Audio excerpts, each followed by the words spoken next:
एक 8 साल की बहुत खूबसूरत बच्ची जो दिखने में किसी प्रिंसेस जैसी थी।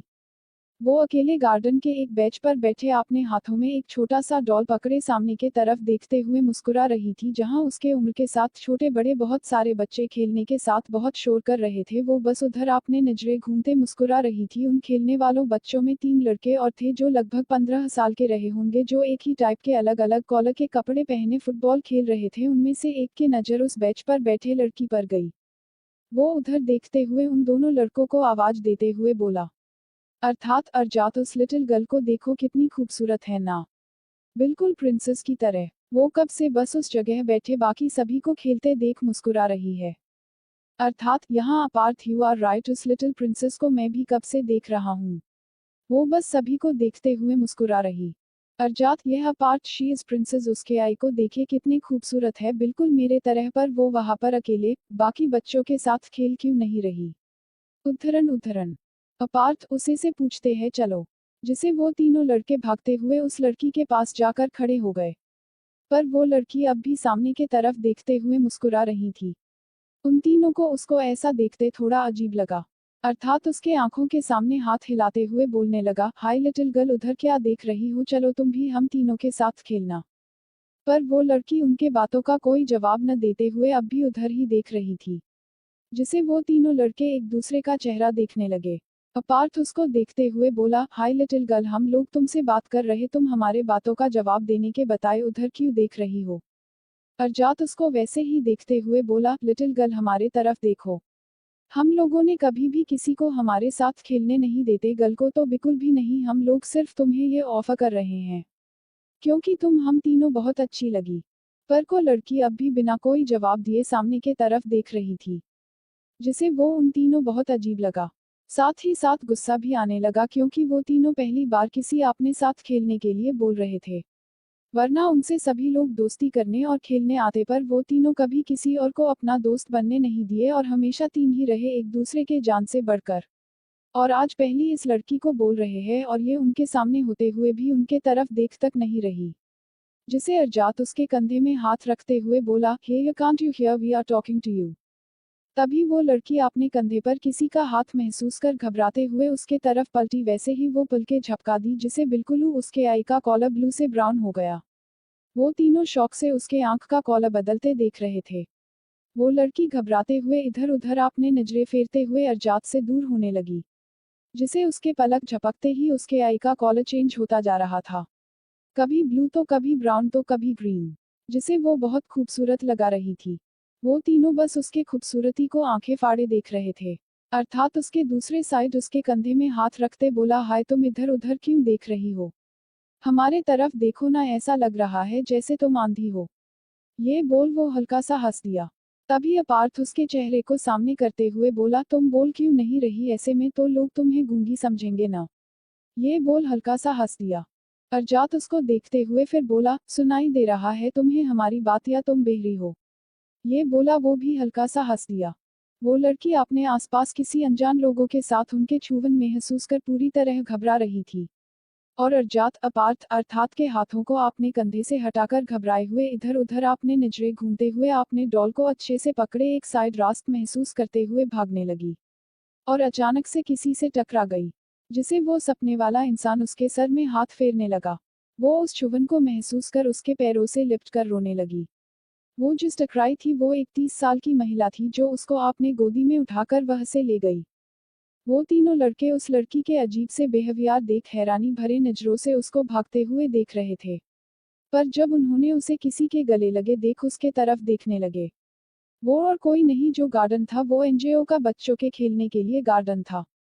वो महिला वह के ताई माँ थी, जो वह के सभी बच्चों को संभालती। अर्थात उस लड़की को उस महिला के साथ जाता हुआ देख बोलने लगा, ये कैसी अजीब गल थी, हम लोगों ने पूछा तो कोई जवाब दिए बिना भाग गई। अर्जात और हमारे थोड़े से टीज करने से कितने घबरा गई थी, कुछ तो अलग है ये लड़की। अपार्थ अब वो तो सुजुका आंटी ताई माँ से ही पूछना पड़ेगा। ऐसे ही वो तीनों कुछ देर तक उस लड़की को उस औरत के बाहों में जाते हुए देख रहे थे। फिर वो तीनों भी उनके पीछे जाने लगे। वो तीनों ताई माँ के पास पहुंचे तब वो लड़की अब उनके पास नजर नहीं आ रही थी, जिसे वो तीनों इधर उधर देखने लगे। पर वो लड़की अब उनको कहीं भी नहीं दिख रही थी। ताई माँ वही के पौधों को पानी दे रही थी। वो तीनों ताई माँ को देखते हुए उसके पास जाकर पूछने लगे, अर्थात सुचका आंटी अभी वो लड़की थी, आपके साथ वो कहाँ गई? ताई माँ उनके आवाज सुनकर उनका ध्यान उन तीनों के तरह गया। वो मुस्कुराते उन दोनों को देखकर न समझी से बोली, किस लड़की की बात कर रहे हो बेटा? अरजात वही सूजिका आंटी जो कुछ देर पहले आपके साथ थी, जो बिल्कुल प्रिंसेस जैसी दिखती है, जिसके बड़ी बड़ी आंखें हैं, जिसका कॉलर उसके आईलिड क्लोज ओपन करने से चेंज होता रहता है, जो बहुत ज्यादा ब्यूटीफुल है। अपार्थ, हाँ आंटी वही ब्यूटी कहाँ है? ताई माँ उन तीनों के बात सुन समझ गई कि वो लोग किसके बातें कर रहे हैं, जिसे वो मुस्कुराते हुए बोलने लगी, बेटा वो तो चली गई। अर्थात अरजात अपार्थ चौंकते हुए एक साथ कहा, चली गई? अर्थात वो तो यही आपके साथ रहती है ना? आंटी फिर कहाँ चली गई? अरजात गुस्से से, आप कितनी केयरलेस है, आपने उसका ध्यान नहीं रखा। अभी तो कुछ देर पहले आपके साथ थी, फिर कहाँ चली गई? अपार्थ, जल्दी बताओ आंटी कहाँ गई, हम लोग उसको लाएंगे। ताई माँ उन लोगों का पहली बार किसी के बारे पूछता और ऐसी फिक्र करता देख शौक थी, क्योंकि ये तीनों वहां आते जरूर थे, पर कभी किसी से कोई मतलब नहीं रखते। उन्होंने अपने तीनों के बीच कभी कोई चौथा आने नहीं दिए थे। उनमें इन तीनों को कुछ कहानी की हिम्मत नहीं थी, क्योंकि ये तीनों एनजीओ के मालिक के बेटे थे। वो अपने भावनवों को खुद के अंदर समेटकर बोली, बेटा वो यहाँ की नहीं और मेरे साथ नहीं थी, उसका अपना घर है, वो अपने मम्मी पापा के साथ रहती है, जो यहाँ कभी कभी आती है। अब वो अपने मम्मी पापा के साथ वापस चली गई। अर्थात अरजात अपार्थ को सुजुका आंटी के बात सुन खुशी के साथ थोड़ा दुख भी हुआ। खुशी इस बात की उस लड़की का अपना परिवार है, और दुख इस बात का कि वो उसे और नहीं देख सके। पर उन लोगों को उसके बारे सब जानते की जिज्ञासा उनके बढ़ने लगा, जिसे वो लोग उस लड़की को बारे याद करते हुए पूछने लगे। अर्थात आंटी उस लड़की का क्या नाम था? ताई माँ, माफ करना बेटा, मुझे पता नहीं है, मैंने सिर्फ उसके मम्मी पापा को देखा है और उनसे बात की, उस बच्ची का नाम मैं अभी तक नहीं पूछी हूँ। अपार्थ, आप सच में अजीब हो आंटी, वो गर्ल यहाँ कितनी बार आ चुकी है और आप यहाँ की इंचार्ज होते हुए उनका नाम तक नहीं पता। ताई माँ, पर बेटा मैंने उनके मम्मी पापा से बात किया था, और उससे कैसे नाम पूछती जब वो बोल ही नहीं सकती। अपार्थ अर्थात अरजात एक साथ शौक होते हुए, वॉट? अपार्थ शौक होते हुए, ये आप क्या बोल रही है? आंटी वो तो कितनी सुंदर, बिल्कुल एंजल की तरह, वो कैसे बोल नहीं सकती? तभी अपार्थ को आपने कुछ देर पहले के बातें याद आने लगा, जब उसने उस छोटी सी बच्ची को उसके कुछ नहीं बोलने पर बोला था, तुम बोल क्यों नहीं रही, ऐसे में तो लोग तुम्हें गूंगी समझेंगे ना। ये बोल हल्का सा हंस दिया। वो ये बातें सोच ही रहा था कि सुजुका आंटी की बात फिर से उसके कानों में पड़ी। ताई माँ, हाँ बेटा, और मैं बोलती उसको सुनाई भी नहीं देता। अरजात थोड़ा अटकते हुए, मतलब वो सुन भी नहीं सकती? जिसे ताई माँ अपना सर हाँ में हिला दी। उन तीनों को फिर एक और शौक लगा। वैसे ही अरजात को आपने उस लड़की को कही हुई बातें याद आने लगा, सुनाई दे रहा है तुम्हें हमारी बात, या तुम बहरी हो? ये बोला, वो भी हल्का सा हंस दिया। तभी सुजुका आंटी फिर आगे बोलने लगी, हाँ बेटा, और वो देख भी नहीं सकती? जिसे वो तीनों के आंखें हैरानी से फैल गई। उनको आपने सारे गलती याद आने लगा, अर्थात को आपने कहे हुए बात याद आने लगा। हाय, तुम इधर उधर क्यों देख रही हो? हमारे तरफ देखो ना, ऐसा लग रहा है जैसे तुम आंधी हो। ये बोल वो हल्का सा हंस दिया। वो तीनों अपने सोच में ही गुम थे कि सुजुका आंटी की आवाज उनके कानों में फिर से सुनाई दिया, वो बहुत प्यारी बच्ची है बेटा, भगवान ने उसको अप्सरा से भी ज्यादा खूबसूरती दिया, पर उसके साथ पता नहीं क्यों उस मासूम की जिंदगी में ना रंग है, ना संगीत, ना आवाज, कैसे जिएगी वो अपनी जिंदगी? मेरी तो सिर्फ एक ही दुआ है उसके लिए, उस बच्ची को उसकी जिंदगी की सारी खुशियां मिले। इतना बोला ताई माँ वहां से चली गई। इधर उन तीनों को आपने कही हुई बात बार बार याद आ रहे थे। उस लड़की की वो घबराहट, वो बेचैन, उसका दर्द, जैसे उन लोगों सब महसूस हो रहा था। उनसे बोले गए हर एक बात उनके कानों में गूंजने लगा, और उस मासूम चेहरे उन तीनों को नजर आने लगे, जिसे उनको अपने आप से बहुत बुरा लगा रहा था। अर्थात आपने कहे हुए बात याद करते हुए बोलने लगा, मैं वादा करता हूँ प्रिंसेस, मैं तुम्हें इस दुनिया की हर एक खूबसूरती दिखाऊंगा, जितने तुम्हारे उन खूबसूरत आंखों में दर्द है ना, उसमें रोशनी लौटाऊंगा। एक दिन तुम आपने उन्हें खूबसूरत आंखों से मुझे जरूर देखोगी। अर्चता आपने कहे हुए हर एक बातें याद करते हुए बोलने लगा, म्यूजिक की दुनिया में वेलकम प्रिंसेस, मेरे आवाज एक दिन तुम्हारे उस नाजुक से कानों में जरूर गूंजेगी। अपार्थ भी आपने कहे हुए बातें याद करते हुए, अपना दर्द एक दिन तुम खुद अपना जबान से बताओगी प्रिंसेस। जो मैंने बोला वो एक तुम खुद बोलोगी। फिर तीनों एक साथ एक दूसरे का चेहरा देखते हुए अध्या का चेहरा याद कर, now we will not be known as the son of our business but as the king of the medical world. उद्धरण 10 साल बाद world 3 doctor, doctor Arthat Singhania, doctor अरजात Jindal, doctor Aparth Oberoi. Arthat Singhania world famous top 1 3 doctor और एशिया के नंबर 1 बिजनेसमैन का बेटा। Personality ऐसी कोई देखे तो देखता रहा जाए, कहा जाए तो हॉलीवुड हीरो से कम नहीं, हाइट 6.2 इंच, जिम से बनाए गए मस्कुलर बॉडी, ब्राउन आई, गेहुआ रंग, घने ब्राउन हेयर, ब्राउन जो हमेशा जेल से सेट रहते हैं, जिनमें कुछ हेयर उनके माथे पर बिखरे रखते, जिसे उसको और भी ज्यादा हॉट और कटीला बनाता है, एक ऑप्टाल्मोलॉजिस्ट है जो आपने ड्यूटीजो हॉस्पिटल में करते हैं, जो इंडिया का सबसे बड़ा और फेमस हॉस्पिटल है। Doctor अरजात Jindal world famous top 1 3 doctor, एक ओटोलारिंगोलॉजिस्ट, स्पेशलिस्ट ऑफ ईयर, दुनिया के नंबर 1 बिजनेसमैन का बेटा। पर्सनैलिटी ऐसा कोई देखे तो देखता रहा जाए, 6.2 इंच हाइट, जिम से बनिया हुआ मस्क्यूलर बॉडी, गोरा रंग, ब्लू आई, ब्लैक हेयर जो जेल में सेट रहते, जिसके कुछ हेयर उनके माथे पर बिखरे रहते हैं, जिसे इनके लुक को और भी ज्यादा किला बनता है, बिल्कुल एक हॉलीवुड हीरो जैसा। इनकी ड्यूटीज भी में है। डॉक्टर अपर्थ Oberoi world famous top 1 3 doctor, एक ओटोलरिंगोलॉजिस्ट, स्पेशलिस्ट ऑफ माउथ, दुनिया के नंबर 1 बिजनेस किंग का बेटा। लुक बिल्कुल अरजात और अर्थात जैसा, बस इनके आई का कॉलर ग्रीन और हेयर ब्लैक ब्राउन, बिल्कुल हॉलीवुड हीरो, ड्यूटीजो हॉस्पिटल। इन तीनों की 28 है। टॉप 1 3 बिजनेसमैन के इकलौते बेटे, और इनके लुक जो किसी को एक नज़र में दीवाना बनने के लिए काफ़ी है, इसलिए लड़कियां इन तीनों के एक नज़र पाने के लिए तरसती। पर ये तीनों कभी भी किसी लड़की को एक नज़र भी नहीं देखे। अगर इनके प्रोफेशन का काम न होता तो ये तीनों अपने आसपास किसी भी लड़की को भटकने भी नहीं देते, पर अपने प्रोफेशन के वजह से सभी को एक पेशेंट की नज़र से देखते हैं।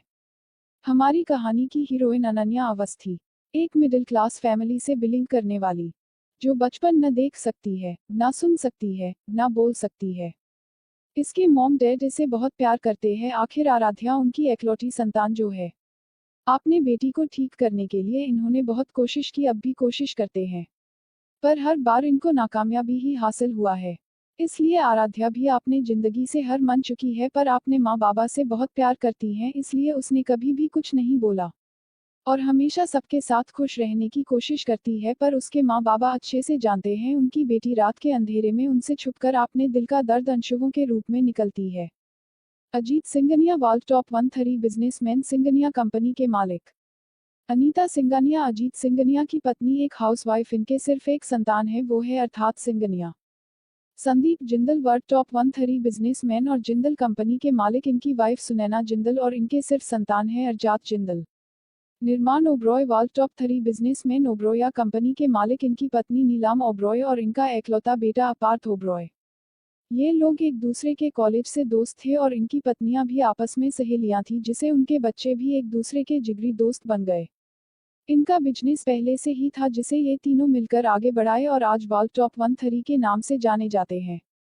किशोर अवस्थी एक सरकारी बैंक मैनेजर और इनकी पत्नी राधा अवस्थी, इनकी एक बेटी आराध्या अवस्थी। ये लोग एक मिडिल क्लास फैमिली है।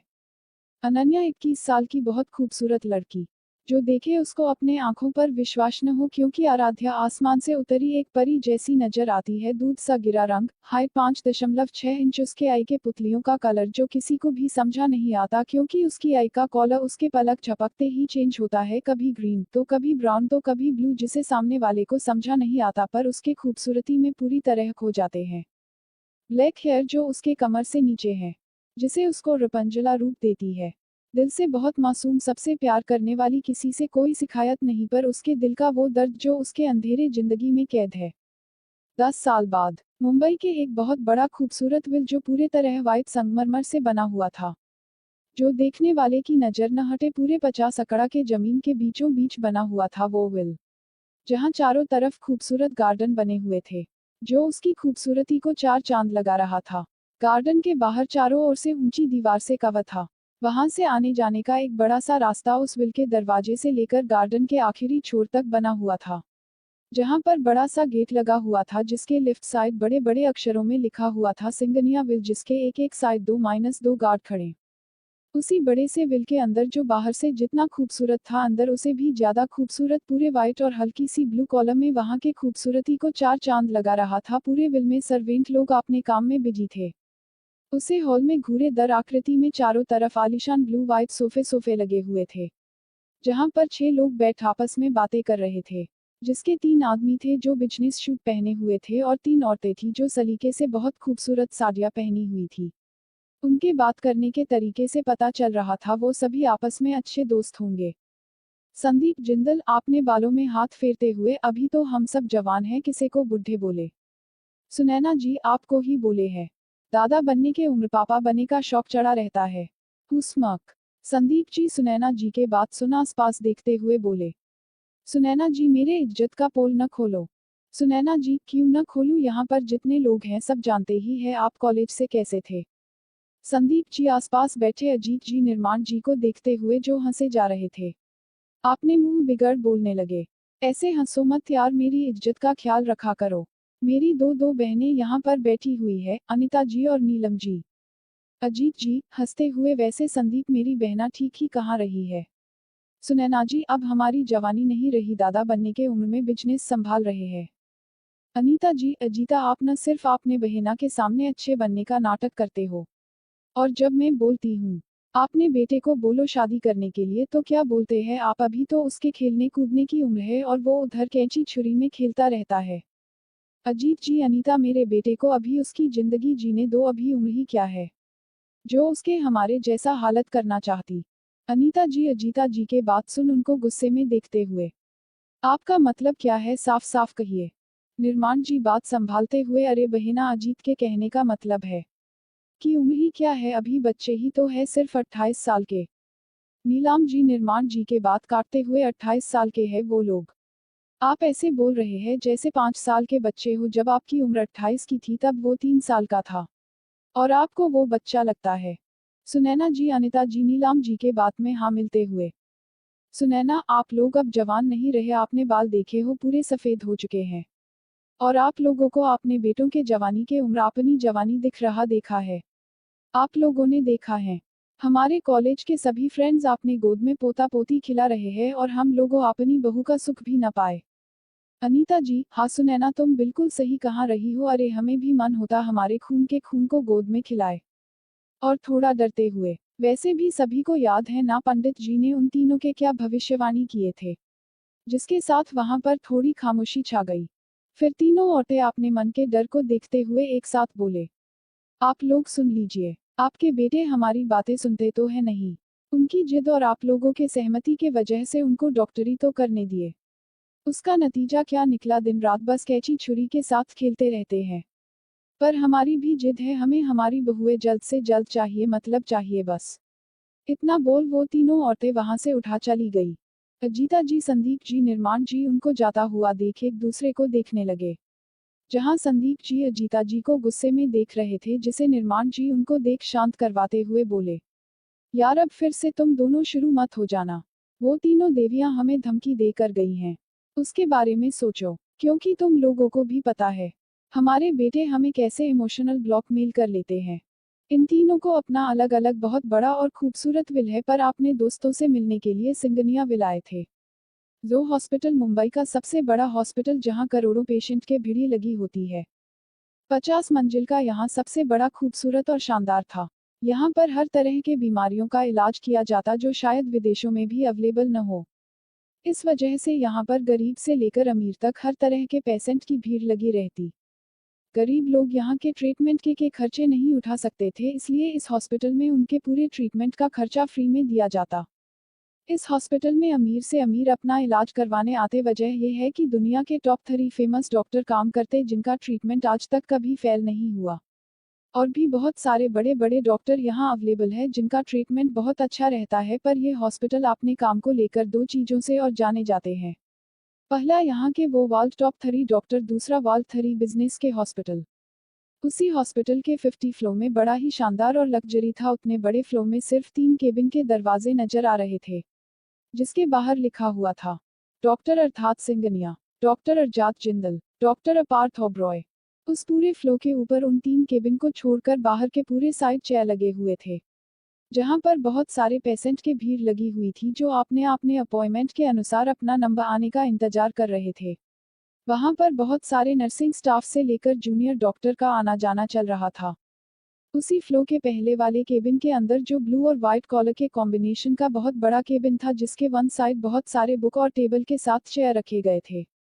दूसरे साइड आलीशान सोफे के जस्ट सामने टीवी और कांच के टेबल रखे हुए थे जो बहुत खूबसूरत नजर आ रहा। उसी साइड दो रूम और थे। राइट साइड के दरवाजे के ग्रीन कॉलर से ढका हुआ था जो अलग सा रूम जैसा बना हुआ था जिसको दो हिस्से में बटे हुए थे, जिसके वन हिस्से के बीचों बीच एक किंग साइज चेयर में एक हीरो जैसे पर्सनैलिटी वाला लड़का वाइट एबरो के साथ ब्लू कलर के स्वेथोस्कोप लगाया हुआ था जिसकी आंखें हल्की ब्राउन थी, जिसके कुछ बाल उसके चेहरे पर आ रहे जो दिखने में बहुत ज्यादा हैंडसम नजर आ रहा था। ये थे हमारे पहले हीरो डॉक्टर अर्थात सिंगनिया, जिसके सामने कांच के टेबल के जस्ट सामने दो चेयर लगे हुए थे जहां पर दो पेटेंट के साथ 5 नर्स साइड में खड़े थे। उस कॉटन के दूसरे साइड दो डॉक्टर और थे जो डॉक्टर अर्थ का ऑर्डर फॉलो कर रहे थे और मन ही मन अपने कंपते हाथों के साथ दुआ कर रहे थे कि उनसे कोई गलती से भी गलती न हो वरना उनका अंजाम उनको सोचना भी खतरनाक होता है।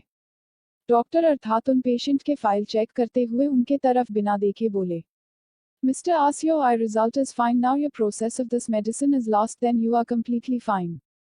जो कि वो पेटेंट एक अदर कंट्रीज का था इसलिए अर्थात ने उसे इंग्लिश में बात किया। वो पेशेंट डॉक्टर अर्थात का धन्यवाद करते हुए, thank you very much doctor, you are really a very promising doctor. इतना बोल वो पेशेंट वहां से चला गया। उसके नेक्स्ट बाद पेटेंट के नंबर आने लगा। उसी हॉस्पिटल के 40 फ्लो के ओटीपी के अंदर पिछले 6 घंटे से एक बहुत बड़ी सर्जरी चल रहा था जहां पर 20 नर्स और 7 जूनियर डॉक्टर जल्दी जल्दी घबराए हुए अपना काम कर रहे थे, क्योंकि ये सर्जरी डॉक्टर अरजित जिंदल कर रहे थे जो दिखने में जितने कातिलाना थे उसे भी ज्यादा खतरनाक थे, जो पूरे तरह से ऑपरेशन के कपड़ में घिरे हुए अपने हाथ चलते जा रहे थे। उनके एक नजर और हाथ के इशारे से सारे नस भागते हुए वो सामान उनके सामने कर रहे थे। वहां पर काम करने वाले डॉक्टर से लेकर नस के इतने आंख वाले रूम में भी पसीने छूट रहे थे क्योंकि डॉक्टर अरजात का गुस्सा देखना मतलब सामने वाले के पूरी बर्बादी। 30 फ्लो के अंदर पेटेंट के रूम साइड लगभग 15 नर्स और 3 डॉक्टर भागते हुए एक लड़के के पीछे जा रहे थे जिसने वाइट एप्रोन के साथ रेड सेथोस्कोप लगाया हुआ था, जिसके चेहरे के भाव कुछ पता नहीं चल रहा था पर वो देखने में बहुत हैंडसम नजर आ रहा था, जिसके कदमों के रफ्तार इतने थे कि वहां पर काम करने वाले नर्स और डॉक्टर को उनके पीछे दबड़ाना पड़ रहा था। ये थे डॉक्टर अपार्थ ओब्रोया। वही मुंबई के एक छोटे से गली में जहां पर ज्यादा भीड़ भाड़ तो नहीं पर लोगों का आना जाना चल रहा था। उसी गली के एक मकान में जो ज्यादा बड़ा ना ज्यादा छोटा था, बिल्कुल मीडियम साइज। उसी घर के अंदर 2 रूम, एक किचन, एक पूजा घर और छोटा सा हाल था। उसी पूजा घर में एक लड़की कान्हा के मूर्ति के सामने अपने हाथ जोड़े बैठी हुई थी। वो लड़के दिखने में पूरी परी नजर आ रही थी जिसके बाल जो कमर से नीचे थे वहां से पानी की बूंदे टपक रहे थे। वो सिंपल से सलवार सूट और कुर्ती में सादगी में भी कयामत लग रही थी। उसके वो बंद आंखें जो उसके मासूमियत बता रहे थे। तभी पूजा घर के अंदर एक आदमी और एक औरत अंदर आते हुए उस लड़की को देख अपने नम आंखों के साथ हल्का सा मुस्कुरा दिए और दोनों उस लड़की के कंधे में हाथ रख दिए, जिसके साथ उस लड़की ने अपने आंखों खोल दिया और उसके चेहरे पर मुस्कान आ गई। उसके आंखों का कलर इस वक्त ब्राउन था। वो सामने के तरफ देखते हुए उन दोनों आदमी और औरत के हाथ पकड़ पीछे पलट उन दोनों के पैर छूने लगी, जिसके साथ दोनों अपने हाथ उस लड़की के ऊपर रख दिए। ये थी हमारी आराध्या जो आपने खुली हुई आंखों के साथ भी नहीं देख सकती, ना सुन सकती, ना बोल सकती है, और दोनों थे उसके मम्मी पापा। आगे जाने के लिए वेट कीजिए नेक्स्ट पार्ट का। धन्यवाद।